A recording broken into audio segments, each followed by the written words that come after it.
Here's a preview of Abominations Under Absalom. Well, hello there. I am super excited to see that Together with Elements Archetypes has reached Copper. Yay, and I said that if y'all got us to Copper, I would give a preview of an adventure I've been working on for over a year now. This is a third-party sequel to Abomination Vaults that I'm planning to release on Pathfinder Infinite. I am nearly done. This is going to take your party from 11th all the way up to 20th level to give a second half, a follow-up to the Abomination Vaults adventure path. A wildly popular AP for Pathfinder 2nd Edition. I think it was wisely kept to 10 levels. I'm playing through Abomination Vaults right now, and it's fun. I'm glad that you get out of that gauntlet after level 10 because I'm getting real sick of Belcora's crap. I am just like ready to just force barrage her to the face so badly, but we'll that all in due time. But I do think that, you know, a lot of groups enjoyed this adventure path. I think a lot of them bond together over it, and I think a sequel wouldn't be remiss. And so I've been working on that. Again, it'll be published on Pathfinder Infinite. I'm working on the last chapter right now, but I pretty much have the rest drafted, and I thought I'd give you a little preview of the first chapter. Let's come back to this cool looking map in just a minute. The first chapter covers levels 11 and 12. It's 2 floors in a building, like we'll see. The first floor is supposed to be 11th level. The second floor is supposed to be 12th level. If you've been through Abomination Vaults, you know not to take the stairs until you've leveled up, right? Right? You've learned that by now.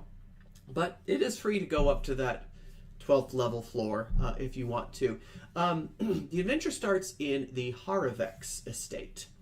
So the premise is that the adventurers from the Abomination Vaults, fresh out of the gauntlet, are heading over to Absalom to find out what the Haravexes left behind. You've just, spoiler, dispatched, hopefully, the ghost of Belcora Haravex, who was the latest scion in this long line, this lineage of Nimbaloth worshippers who were driven out of Absalom. And that backstory is outlined in the AP. I think very wisely it doesn't go into a whole lot of detail so that you as the GM can supplement it. And so I've grown that here. And you basically start out at the entrance to their estate. Much like in the first book of Abomination Vaults, it starts with a little children's poem about the Haravex estate. The empty mansion moans on High Street every midnight. It whispers and it groans and eats up all the moonlight. The windows are all dark. The locks they have all broken. So let's go have a lark and throw the front door open. Are you brave? Are you bold? Say goodbye and face your fate when you cross the threshold of the Haravex estate. And so the lore here is that kids will go up to the haunted mansion on High Street. They'll knock on the door, they'll rattle the windows, they might even sneak and take a few steps inside before they turn tail and run away, because obviously this mansion is haunted, right? It's got to be. And so it's been sitting dormant for 500 years. The authorities in Absalom have been either unable or unwilling to go and seize the property and make better use of it. It has been left empty for this 500 years, but strangely enough, shortly before the heroes arrive, weird activities have been going on. And so what you end up with when you come in, let's get to the very first room. Let's see. The very first room, this entry hall, let's go over back to the map. This entry hall, you come in, pretty standard entry hall. The floor stones look kind of worn away.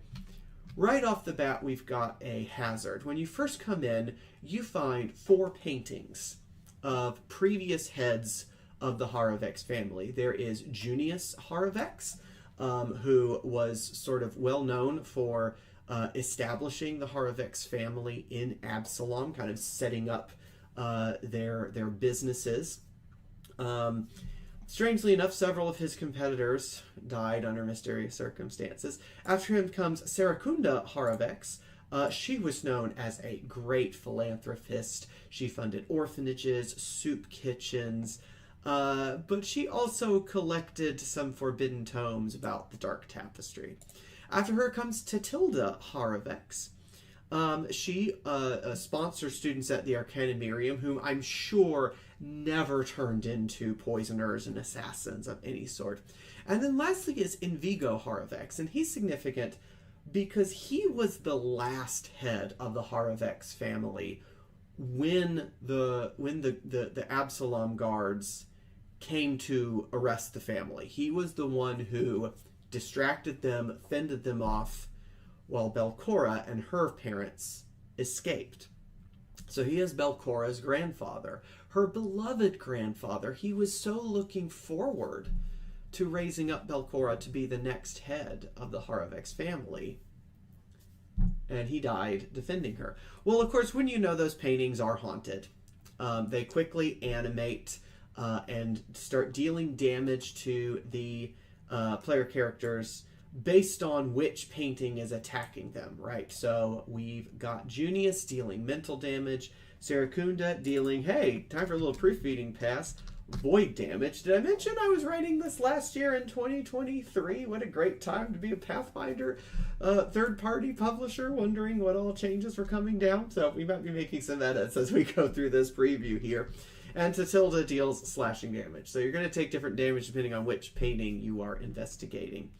Once it's disabled, the paintings kind of revert back to their socially acceptable versions, except for Invigo is left laughing at the player characters there in the front hallway. Lots of fun there. We move up to the reception hall. This was fun to create. Can I zoom in on this? Yes, I can. Getting this staircase created in Incarnate was a lot of fun. Basically, you come into the entry hall here, into the main ballroom. You've got lots of places you can go. There's a hallway to your left, a hallway to your right. Looks like there's a hallway curving around here, a hallway curving around here. And then there's these nice, enticing purple stairs leading up. This is also the place that you meet the Thought Form Custodian. This is a mental projection of Invigo's will that has managed the house for the last 500 years. He doesn't really hurt the PCs. He's not really designed as a guardian. He's there to tidy up. He's there to fix things. And along the way, he just sort of makes droll comments about anything that happens to the PCs. He's there to sort of be the heckler going along the way. You might point out, but the Haravexes are dead. Why are you still here? And he says, oh, that information is new to me. Thank you for relaying it. No element of my instructions is contingent on the family remaining alive or ever actually returning. I'm sure you understand. And I'm sure this guy won't do anything to interfere with the heroes at any point. Where should we go to next? I feel like next, the dining hall might be an interesting place to go. So these doors over here lead to the dining hall. What do we find in the dining room? Oh yeah, we find some Nabasus. What are those things? So a pack of Nabasus has set up a feast for themselves in this dining room, consuming rancid dishes created by the Clockwork Head Chef in A4. Uh-oh, why is there a Clockwork Head Chef in A4? Why is it still working? Maybe we should head over to the kitchen. So the Haravexes did not entrust their servants with food preparation. They knew that they might get assassinated. So Sarakunda Haravex crafted and programmed a Clockwork Head Chef. Wow, look at this clockwork creature coming in here. I wonder if that's going to become a theme for this abandoned mansion. It's remained dormant over the past 500 years, but it's recently been wound back up. So this is one of the first indications here that something ain't right. Something's going on here, because this clockwork should have been wound down like 100 years ago. So I've created here a unique, well, not unique, just a new class of clockwork called a Clockwork Head Chef. Obviously, we'll need to get rid of that neutral trait there. But otherwise, he'll run pretty much the same as any clockwork would have beforehand. He gets to attack the PCs with a mallet or a kitchen knife. And he's actually got a wand of detect poison in his chest to check for poison that might be going to the Haravexes. He can also feed the PC. So the Clockwork Head Chef retrieves a serving of putrid food because, of course, the food has spoiled over the past 500 years and tries to force feed it to one of the PCs. He attempts an athletics check against the target's reflex DC to deal persistent poison, and they can't retch to recover from the sickened condition until the persistent poison damage ends. So, kind of a rare thing there to give the sickened on an athletics check against reflex DC. I love designing abilities for this game. It's so much fun. If you keep going to the west here, you can end up in the wine stock, which I'm sure there's nothing bad at all going on with this wine. I'm sure that there's nothing remiss about casks and casks of blood red wine that the Haravexes have been collecting. Let's see, enough about the west wing there. Let's go over to the east wing where there's the entertainment that goes on. We've got a ballroom here with a piano, fireplace, some paintings over here. I'm sure nothing bad could possibly happen over here in the salon. Oh dear, we've got blood painters. I don't know if you're familiar with these things from Bestiary 3, but they are creepy. When Rule Lord asked us what are some creatures you would suggest for the subreddit banner, the PF2E subreddit banner for Halloween, I said, you really need to get a blood painter up there. Go search for these folks on Nethys. They are terrible. I actually took the blood painters and turned them into lymph musicians. So this is a variation on that stat block where instead of trying to get blood and turning it into paint, they try to get your ear fluids and turn it into ink for their musical compositions. Really nasty creature. And of course, then they get to go compose a musical composition. I should probably look for whether these spells have been renamed for the remaster. That would be useful. Maybe you're tired of all the blood and ear lymph going on here. Oh gosh, it's even made its way into the artwork there. Maybe you want to go get some fresh air in the conservatory, right? Nothing bad could possibly happen in the conservatory. I'm sure you're not going to find a variant of an attic whisperer in the conservatory. Oh goodness, garden whisperer. Surely that's better than the dreaded PF2 attic whisperer, right? I'm sure that this small undead creature couldn't possibly have any primal abilities that she's gained from dying in a conservatory. Surely the author would not throw that kind of horror at you.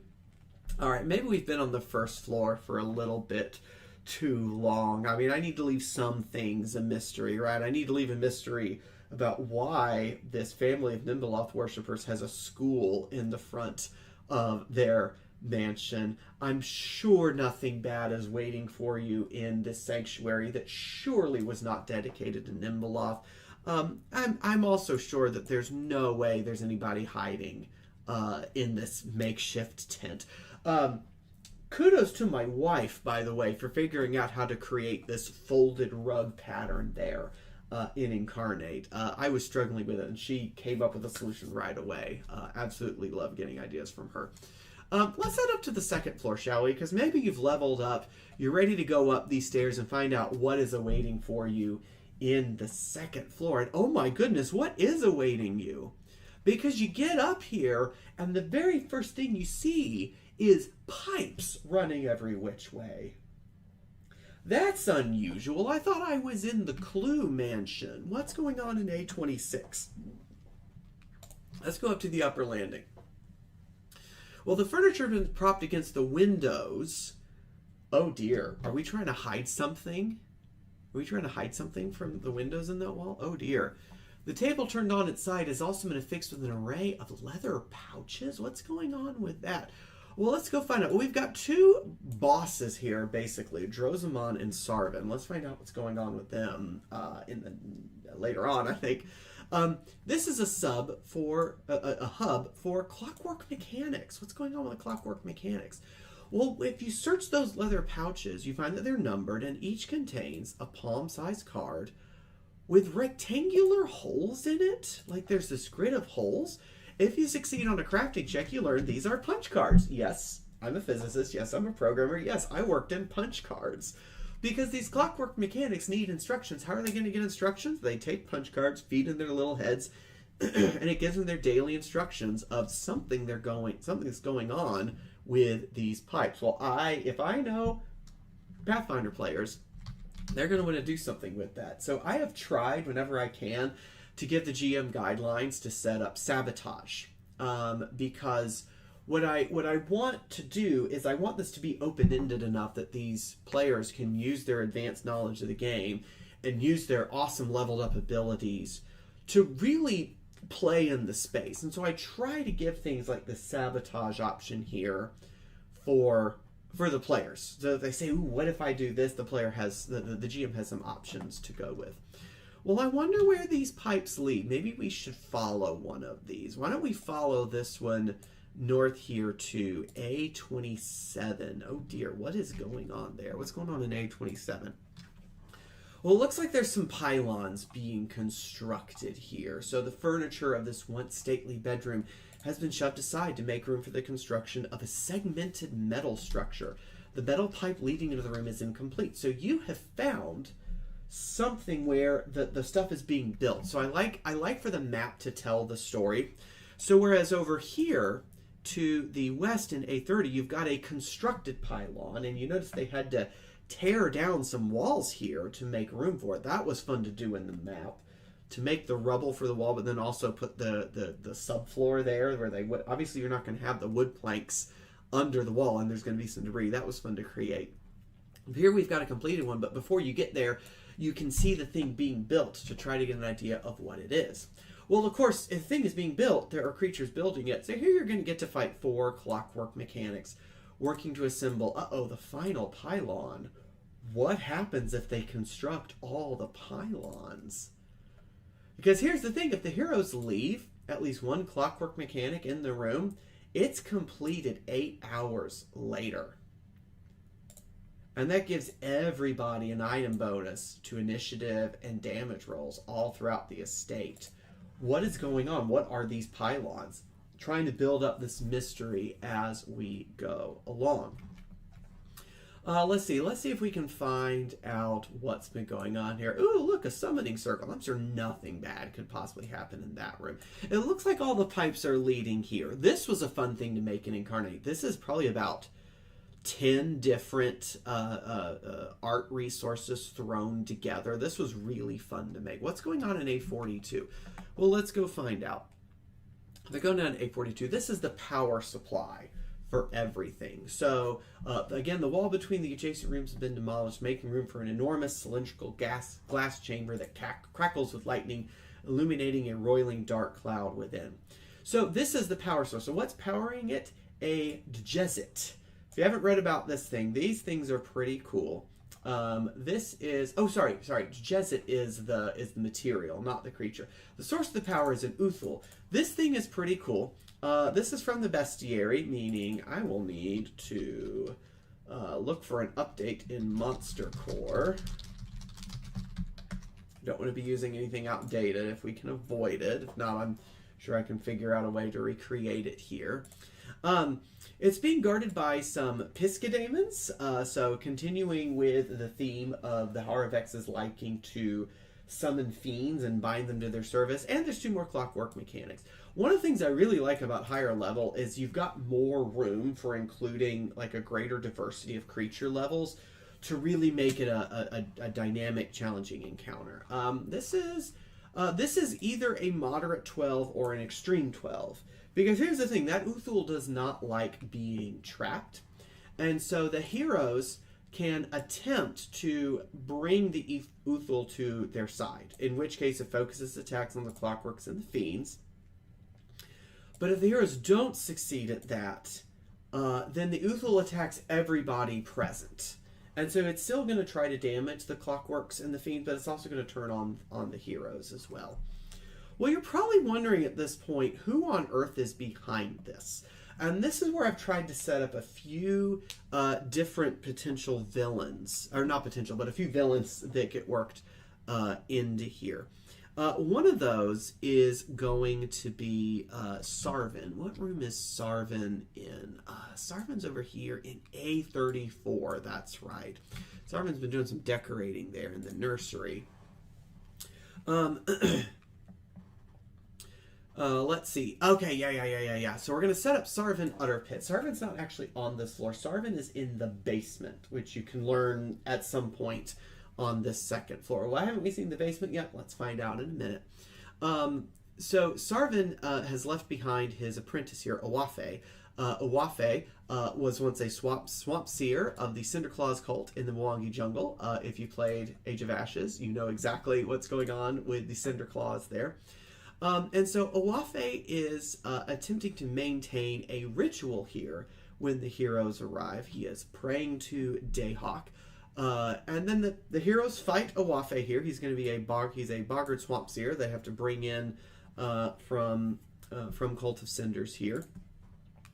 And once you strike down Awafe, it ends his ritual, making the fiends here and in the basement easier to dispatch. And so by dispatching him, you learn a little bit more about Sarvin Utterpit. You learn what he's doing. Why is he here? Who brought him here? The other kind of big bad here, up in the attic, this was fun to write. There is a Gelugon. Which one is the Gelugon? I think this is the Ice Devil? I could be wrong. It's a devil that's not used in Abomination Vault, so I want to kind of have the next level up there. This poor devil has been sitting here bored for centuries. This Gelugon was hired to plot the overthrow of Absalom. Absalom. There we go. Let's do a little edit while we're here live. There we go. On behalf of Envigo Haravex. You can find his contract. Again, continuing the theme of Abomination Vaults, you can find his contract and attempt to free him from service. He finds an interesting line that he is absolved from service if he is defeated. However, he notes with a coy smile, it doesn't specify how I'm to be defeated. In his contract, he is allowed to spend 1 hour each day playing chess.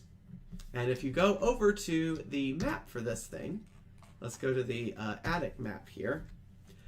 There is actually a little chessboard over in the corner that hopefully the heroes notice when they come in through this trapdoor and they come over to the fiend's desk over here. Well, I guess they could come through this trapdoor and then they don't notice that there's a chessboard there. So 50-50 chance that they find the chessboard. I created for this a diplomatic resolution where you don't have to fight the Gelugon. You can challenge the Gelugon to a game of chess. And if you beat him at chess, he has been defeated, he is discharged from his contract, he goes back to hell. And so I created a chess subsystem. During the chess subsystem, you can attempt to cheat, but if you fail, you forfeit the game immediately. You can attempt to determine the Gelugon's intent. I should also mention these chess moves have traits. Some of them you can only do during the opening, some of them you can do during the middle game, some of them you can only do during the end game. So you can attempt to feign a strategy. Maybe you're attempting to look more competent at chess than you actually are. You can make a dubious move, meaning you can take a risk. It's actually a term from chess. I even included the symbol for dubious move here. You can attempt to play strategically. You could I'm just going to play chess. You can also attempt to read the devil's thoughts and try to ascertain what he's going to do next in the chess game. That was a lot of fun to write. Fun little victory point subsystem challenge. Challenge the devil to a game of chess there. That's actually the end of chapter 1. We didn't talk about it, but the next main goal for the adventure is to get access to the basement, because it turns out if you try to go down the stairs to this basement, let's go over to A11 and see what happens. This will be our cliffhanger. If you try to go down the servant stairways, the thought form custodian stops you. So the thought form custodian uses a ability called Teleport Intruder. where basically he says, nope, can't allow you to do that. And he snaps you back to the opening hallway. So he teleports you back over here into A1, which means if you haven't dealt with that haunt, if you haven't dealt with the paintings here in A1, you're trying to go down to the basement, he snaps his fingers, you get teleported over here back to the hallway, and it triggers the haunt immediately. And now you're dealing with a haunt. Well, why would you want to go down to the basement? Why do you feel the need to do this? Because there's a creature that heads down the stairway. A broad, roughly humanoid mechanical figure is rounding the wall between the two sets of stairs. Its gears churn as tufts of steam issue forth. Its chest is decorated with dangling baubles, scraps of raw material, and bundles of petals or twigs. As its foot falls onto the first of the steps leading on, a shimmering halo briefly passes around its body, then dissipates. So that's the what did I call it? That's the teleporting. Oh shoot, where was it? There we go. That's the teleport intruder ability. He's allowed to pass through it. You are not. So this is a clockwork thing with lots of weird baubles on it, like little collections of random, dare I say, esoterica on its chest. I wonder what that's going to do. I wonder how that's going to come up. I don't know. And so your next goal in Chapter 2, once you've dealt with the mansion, is to figure out how are we going to get down to the basement. And you have to go and do something that I'll leave it for you to find out when this comes out, because I think that's a great place for a cliffhanger. So keep an eye out for that on Pathfinder Infinite. I'm really looking forward to finishing it up and release it. As always, thanks so much for watching, and we'll see you next time. Bye-bye.